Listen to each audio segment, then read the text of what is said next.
Salve, meu querido aluno, salve, minha querida aluna, como é que vocês estão?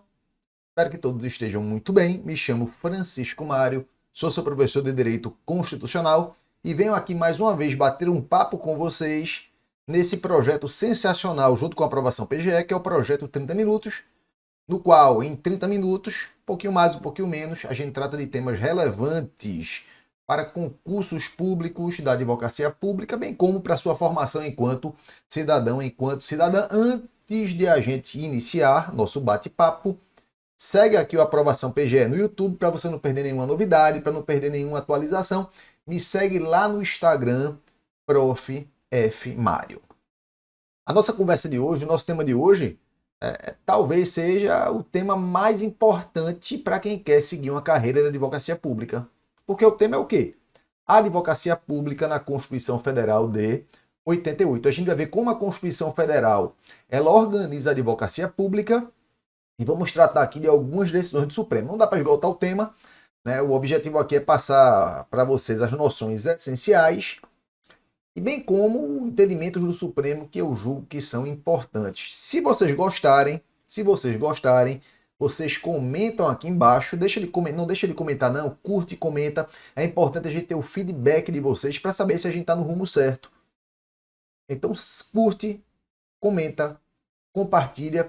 E se vocês quiserem, né, assistir até o final, se gostarem, quiserem um outro vídeo tratando do assunto com ainda mais profundidade, comentem aí, Mário, eu quero outro vídeo, Mário, eu quero outro vídeo, Mário, eu quero outro vídeo, que a gente se organiza para disponibilizar para vocês. Vocês aqui que mandam, beleza? Simbora, vamos nessa.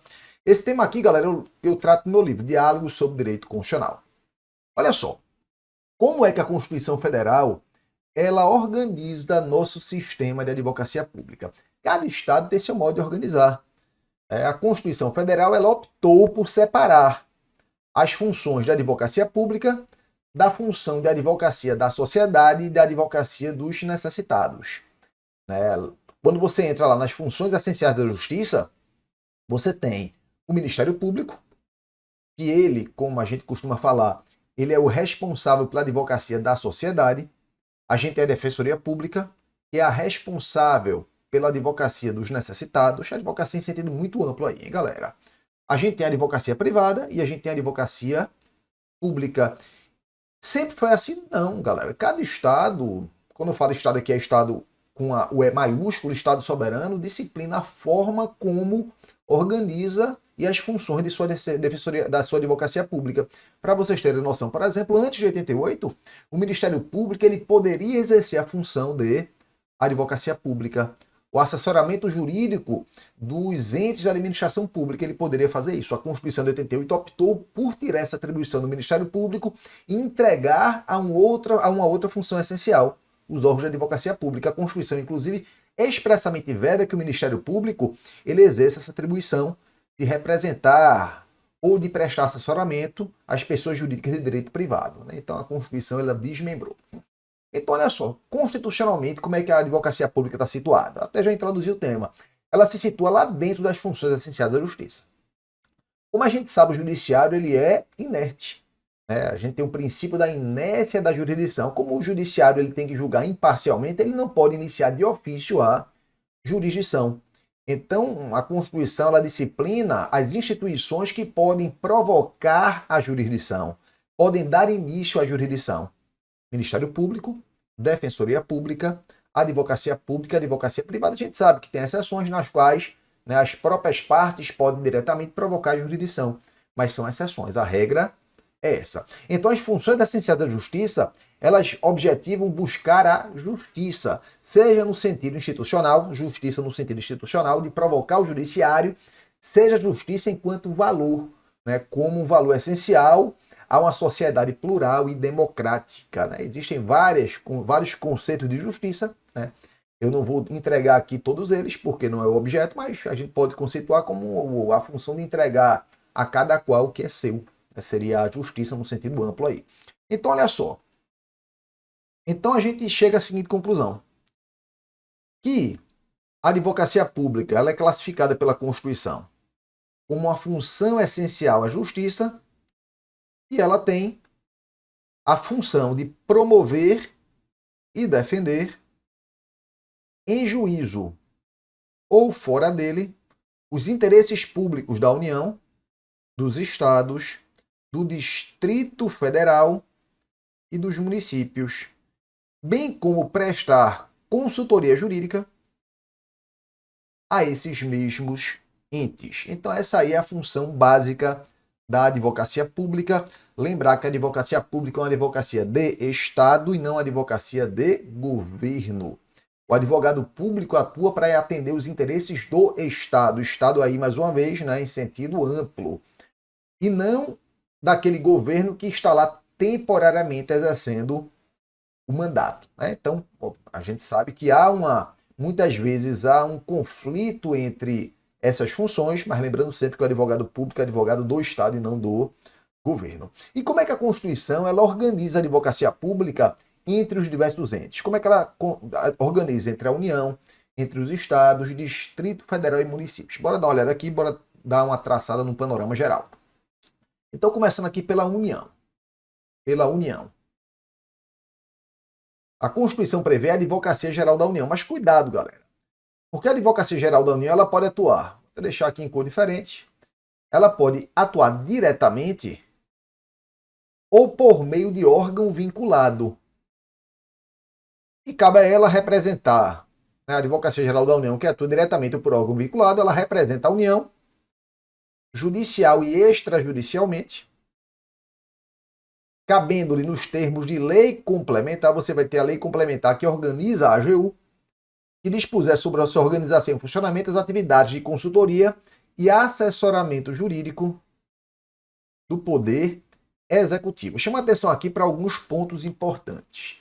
O primeiro ponto é que a Advocacia Geral da União pode atuar diretamente ou por meio de órgão vinculado. A gente vai tratar daqui a pouco quais são os órgãos vinculados. Você tem, por exemplo, a Procuradoria Federal, você tem a Procuradoria Geral da Fazenda Nacional, você tem a Procuradoria Geral do Banco Central. E a Constituição, quando desenvolve as funções, quando disciplina as funções da AGU, ela fala que ela realiza consultoria e assessoramento jurídico aqui, ó, ela limita do Poder Executivo. Guarda isso. Então, continuando aqui, em se tratando de execução de dívida ativa de natureza tributária, essa atribuição passa a ser da Procuradoria-Geral da Fazenda Nacional. Além disso, a gente tem a Procuradoria-Geral do Banco Central, que é responsável pela representação do Banco Central em todas as instâncias judiciais e extrajudiciais, bem como as atividades de consultoria jurídica e assessoramento legal. Né? Eu não tratei aqui da Procuradoria Federal, porque a Advocacia Geral da União ela representa e assessora o Poder Executivo da União. Beleza? O Poder Executivo da União.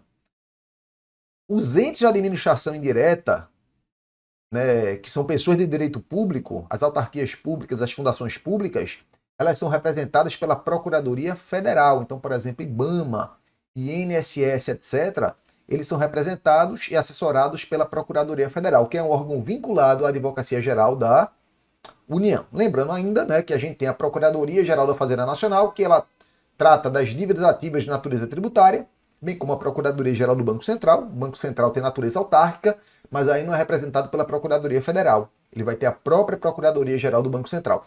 Para cada uma dessas carreiras é concurso público, então você tem concurso para a Advocacia Geral da União, concurso para a Procuradoria Federal, concurso para a Procuradoria da Fazenda Nacional e concurso para a Procuradoria do Banco Central, beleza? Vamos tratar agora dos estados. Como é que isso é organizado no âmbito dos Estados-membros, nos estados e Distrito Federal? Nos estados e Distrito Federal, compete às Procuradorias Gerais, né, dos estados e do Distrito Federal, a representação judicial,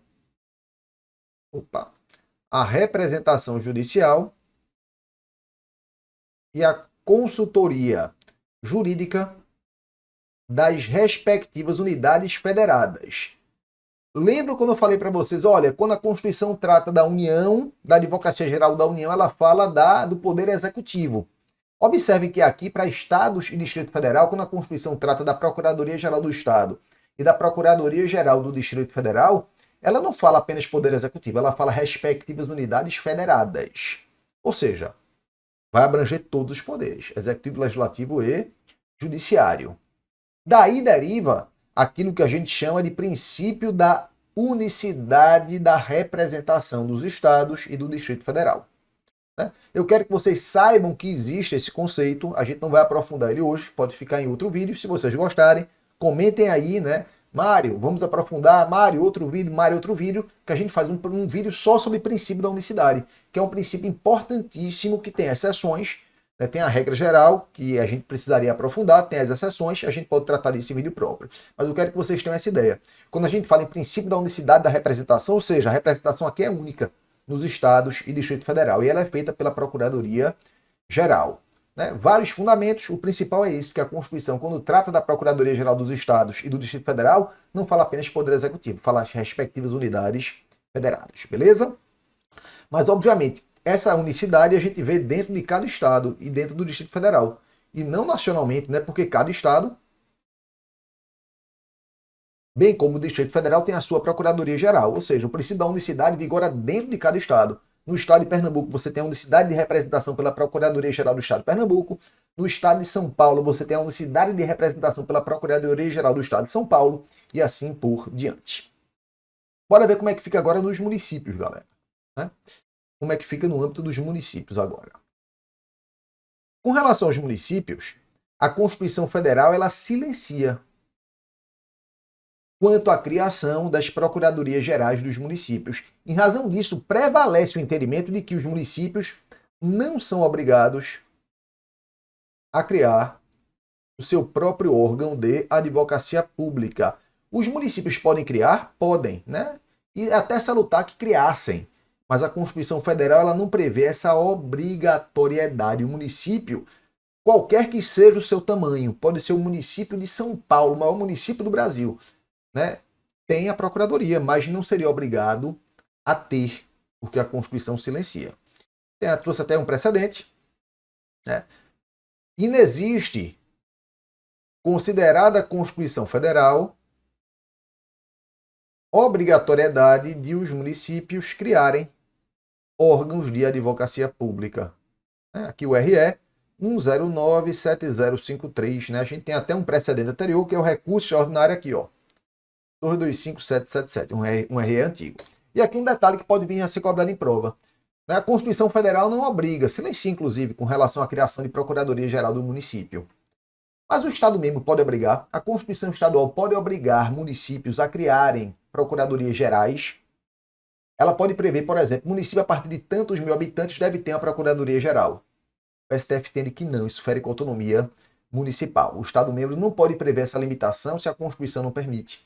Então, o município efetivamente não é obrigado a criar procuradorias gerais, porque não há previsão na Constituição Federal e Constituição Estadual que o obrigue, fere o Pacto Federativo, fere a autonomia do próprio município, logo é norma inconstitucional. A gente tem PECs, tem propostas de emenda à Constituição, né, com o objetivo de alterar a Constituição Federal, aí sim, para obrigar municípios a partir de tantos mil habitantes terem procuradorias gerais, mas ainda é uma PEC. Na data de hoje, estou gravando aqui, ó, 21 de junho de 2023.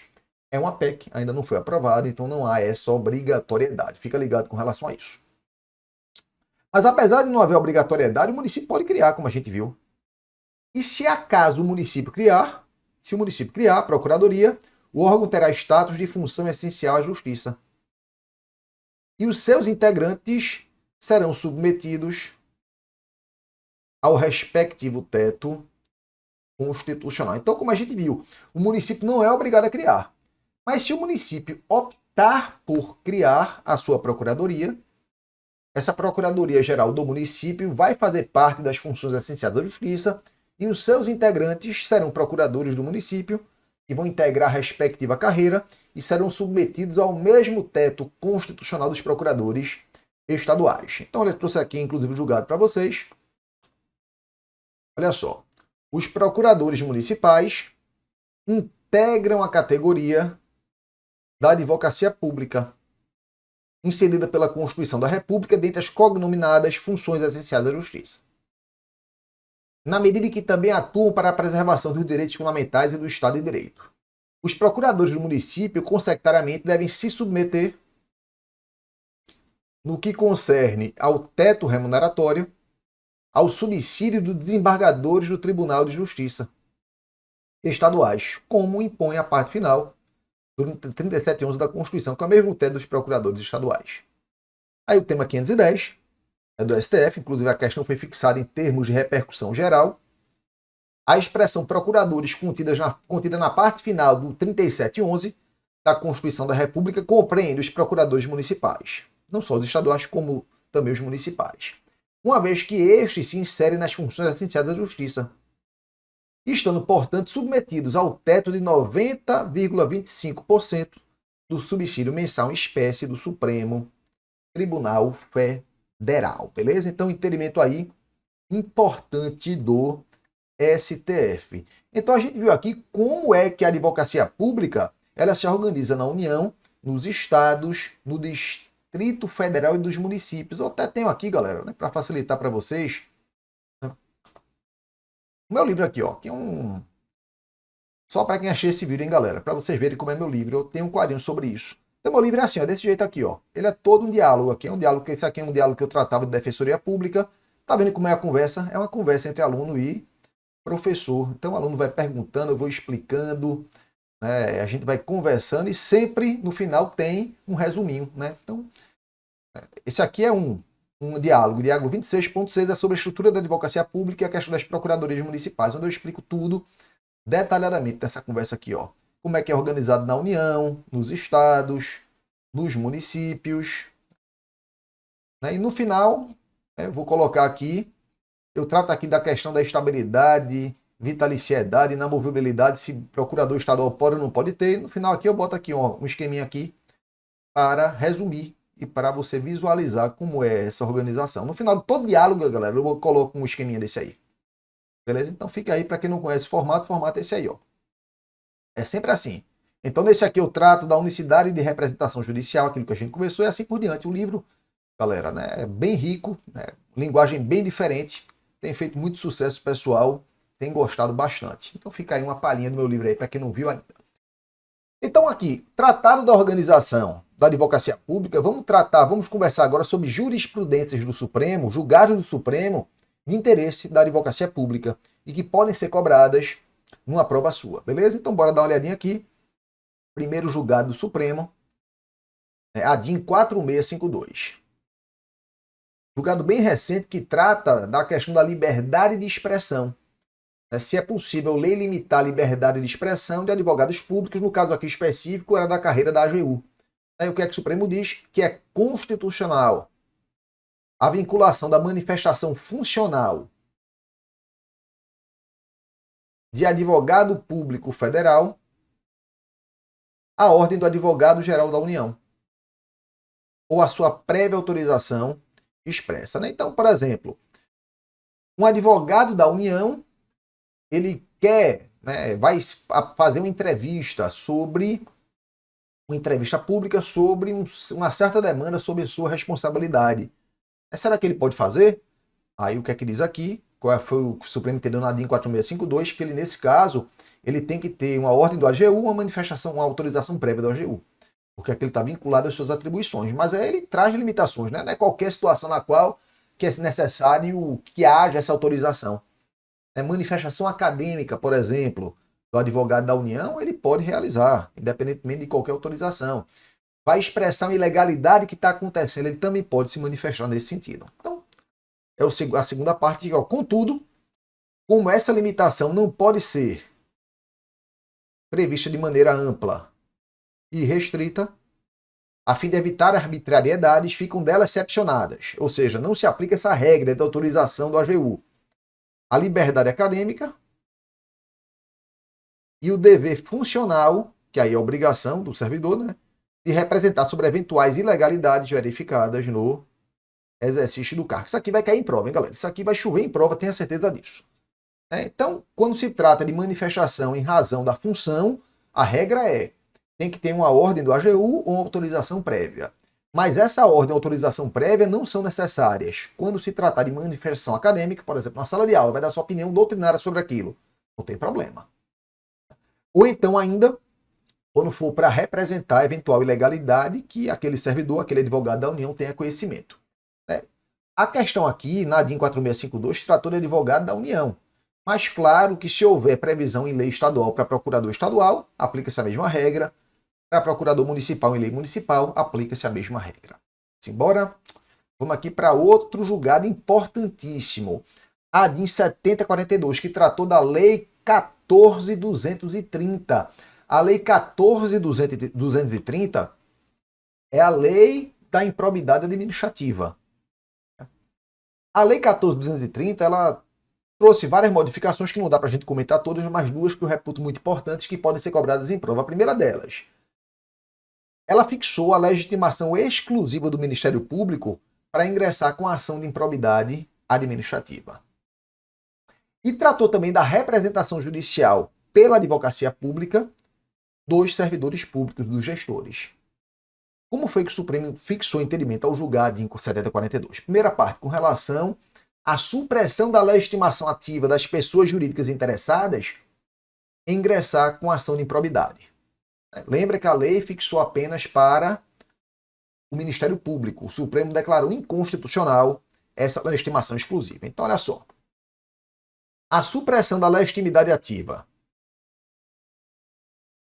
das pessoas jurídicas interessadas para a propositura da ação por ato de improbidade representa uma inconstitucional limitação ao amplo acesso à jurisdição e à defesa do patrimônio público, com ferimento ao princípio da eficiência e o significativo retrocesso quanto ao imperativo constitucional de combate à improbidade administrativa. Então, de novo, qual era a situação? A Lei 14.230, ela dizia o seguinte, olha, essa ação de improbidade, ela só pode ser manejada pelo Ministério Público. Foi o que o Supremo disse, não é assim. O Ministério Público também tem legitimação, mas não pode ter uma legitimação exclusiva. As pessoas jurídicas interessadas, ou seja, aquelas atingidas pelo ato improbo, elas também têm essa legitimação.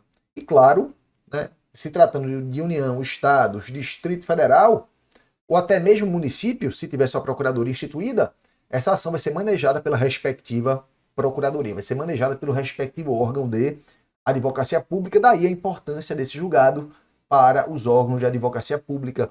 Então, o Estado de Pernambuco sofreu um ato de improbidade. O Estado de Pernambuco, por sua procuradoria, poderá ingressar com ação de improbidade. O Supremo fixou isso na ADIM 7042. Inclusive, foi uma ADIM que foi oposta, foi manejada pela ANAP, Associação Nacional dos Procuradores do Estado. O Supremo, inclusive, verificou que a legitimação da ANAP, nesse caso, ela tem legitimação para ingressar com as ações de controle concentrado e havia pertinência temática porque envolvia a atuação das procuradorias. Segunda parte, a previsão de obrigatoriedade de atuação na defesa judicial do administrador público afronta a autonomia do Estado-membro e desvirtua a conformação constitucional da advocacia pública. A Lei 14.230, ela obrigava em certas situações que a advocacia pública atuasse na defesa judicial do administrador público. Então, por exemplo, o administrador público enfrentava uma ação de improbidade ligada à sua função. Quem ia promover a defesa? O órgão da advocacia pública, o que gerava um conflito, né? Porque o próprio órgão da advocacia pública ele tem legitimação porque ele representa o Estado, a União ou o município. E um procurador desse mesmo órgão iria defender o gestor, não faz muito sentido. Então, essa obrigatoriedade ela foi declarada inconstitucional. Porém, toma cuidado com a parte final. Vou até botar em cor diversa aqui. Em cor diferente. Ressalvada a possibilidade de os órgãos da advocacia pública autorizarem a realização dessa representação judicial nos termos da legislação específica. Ou seja, não é obrigatória essa defesa. E essa lei federal não pode obrigar, por exemplo, a advocacia pública estadual a realizar essa defesa, mas lei local, uma lei do próprio Estado-membro, se tratando de procuradoria estadual, por exemplo, ela pode determinar, preenchidas certas condições, que o órgão da advocacia pública atue em defesa do gestor, em defesa do administrador. Isso é normal acontecer, hein, galera? É muito normal. Várias procuradorias estaduais têm essa possibilidade. Em Pernambuco, por exemplo, tem essa possibilidade. Porque em alguns casos isso é razoável. Imagine o seguinte, imagine que um gestor ele atua conforme parecer emitido pelo órgão da advocacia pública. Atua nos exatos termos nos quais o órgão da advocacia pública orientou. O Ministério Público, por sua vez, imagina uma situação na qual o Ministério Público, por sua vez, entende que, apesar de ter atuado, houve ato de improbidade. A atuação deveria ser diversa. Há um conflito entre a opinião do Ministério Público e a opinião do órgão da advocacia pública. E o órgão do Ministério Público ingressa com ação de improbidade contra aquele gestor. Nesse caso, é muito razoável que o órgão da advocacia pública assuma a defesa judicial do gestor. Porque aí, ao que tudo indica, não houve ato de improbidade. Muito pelo contrário, houve uma atuação segundo determinou o órgão da advocacia pública. Então percebam, preenchidas certas condições fixadas em lei aí, né, nos termos da legislação, é possível sim que haja essa atuação na defesa do gestor, do administrador. O que não pode é haver uma obrigação ampla prevista na lei federal. Beleza? Então é assim que funciona. A lei federal pode estabelecer condições para que a Advocacia da União, a Procuradoria Federal, por exemplo, porque são órgãos federais, assuma essa defesa. Mas as condições para que a Procuradoria do Estado assuma é de lei estadual. Para que a Procuradoria do Município assuma, se houver, né, Procuradoria Municipal, é uma lei municipal. Entendimento importantíssimo aí. Anotem. Mais um aqui. Essa aqui também é nova, galera. Aparentemente, o Supremo ele definiu a matéria. É com relação à nomeação de Procurador-Geral do Estado. Algumas legislações determinam, melhor dizendo, que o Procurador-Geral do Estado deve ser nomeado pelo governador dentre os integrantes da carreira. E havia uma discussão sobre a constitucionalidade ou não dessa limitação. Se o governador do Estado ele estaria limitado em suas atribuições, em suas funções, porque ele poderia nomear qualquer um, e não apenas da carreira. Será que Constituição Estadual, norma local, pode delimitar o âmbito de escolha do Procurador-Geral do Estado, o chefe da instituição, apenas dentre os integrantes da carreira? O Supremo entendeu que sim, é perfeitamente possível. Olha só, é constitucional a inserção por emenda constitucional estadual de norma que determine a nomeação do Procurador-Geral do Estado dentre os integrantes ativos de sua carreira. A DIN 2810. Inclusive, em Pernambuco é dessa forma. A Constituição de Pernambuco sofreu uma emenda e essa emenda passou a prever que o Procurador-Geral do Estado de Pernambuco é nomeado pelo governador dentre os integrantes da carreira. Então, é perfeitamente possível haver essa limitação. Mas se por acaso a Constituição de outro Estado trouxer previsão diversa, trouxer previsão, por exemplo, de que é possível nomear dentro ou fora da carreira, há problema? Aparentemente também não há. Está dentro da liberdade de conformação do Estado-membro. O Estado-membro pode tratar do tema, limitando dentro dos integrantes da carreira ou possibilitando essa nomeação mais ampla. O segundo ponto tratado na DIN 2810 envolveu inconstitucionalidade. Por violar o princípio da simetria e da independência e harmonia entre os poderes, norma estadual, que cria uma Procuradoria-Geral da Assembleia Legislativa e equipara a remuneração dos seus membros à remuneração da Procuradoria-Geral do Estado. Aqui tem dois problemas. Primeiro problema, isso aqui envolve o princípio da unicidade e da representação no âmbito dos estados. Você não pode ter uma Procuradoria-Geral apartada da... A regra é essa, tem exceções que a gente não vai tratar agora. Eu até vou comentar brevemente uma para vocês poderem compreender. O que foi feito aqui nesse estado? Você tem a Procuradoria-Geral do Estado e foi criada na Assembleia Legislativa a Procuradoria-Geral da Assembleia Legislativa. Tudo que fosse ato do Legislativo seria definido por essa Procuradoria-Geral da Assembleia Legislativa. E a lei determinou a equiparação entre remunerações. Foi reajustada a remuneração de um procurador do Estado, automaticamente teria reajustada a remuneração do procurador da Assembleia Legislativa. Dois problemas. Você vinculou remuneração de carreiras diversas. Não é possível. Cada carreira tem lei própria e remuneração fixada em lei própria. Não é possível essa vinculação. A Constituição proíbe expressamente. E segundo ponto, proíbe como regra, há exceções, mas esse caso não é exceção. E segundo, feriu o princípio da unicidade. Você criou uma procuradoria apartada, um órgão de representação judicial apartado da Procuradoria-Geral do Estado. E aqui um detalhe muito rápido, não dá para a gente aprofundar agora, fica para outro vídeo. Se você gostou, comenta aí que a gente faz outro vídeo, né, que é até possível o Legislativo ter o órgão da advocacia pública próprio. Entretanto, esse órgão da advocacia pública ele só vai atuar quando houver uma afronta à autonomia e à independência daquele poder. Então, por exemplo, você tem a Procuradoria-Geral do Estado que pertence ao Poder Executivo. E você tem um ato do Estado que fere, um ato do Poder Executivo que fere a independência do Poder Legislativo. Imagina uma situação dessa. Não seria razoável, nesse caso, que a representação judicial do Legislativo ficasse a cargo da Procuradoria Estadual, que é vinculada ao Executivo. Então, para essas situações, é possível ter o Legislativo, a Assembleia Legislativa, um órgão da advocacia pública próprio. Mas não é para representar a Assembleia em qualquer situação, mas só nessas situações pontuais. Então, esse órgão da advocacia pública, esse órgão jurídico da Assembleia Legislativa, iria atuar para quê? Para preservar a independência e a autonomia do Poder Legislativo. No caso aqui era diferente. Essa representação ela é uma representação geral, isso não é possível, beleza? Então, foi declarado inconstitucional. Outro ponto importante aqui, né, que é inconstitucional por violar o princípio da simetria, norma estadual ou distrital que cria foro por prerrogativa de função aos integrantes das carreiras de procurador da unidade federativa. Outro entendimento, outro julgado importante do Supremo. Procuradores estaduais, galera, não tem foro por prerrogativa de função. A gente sabe que o Supremo ele tem limitado a regra do foro por prerrogativa. Ele só tem permitido o foro por prerrogativa quando a Constituição prevê expressamente, né? Ou naquelas situações nas quais é possível aplicar simetria. Advogado da União não tem foro por prerrogativa de função. Não estou falando advogado-geral da União. Esse tem, é o chefe da instituição. Estou falando advogado da União. Advogado da União, procurador federal, um procurador do Banco Central, um procurador da Fazenda Nacional, integrante da carreira, ele não tem foro por prerrogativa de função.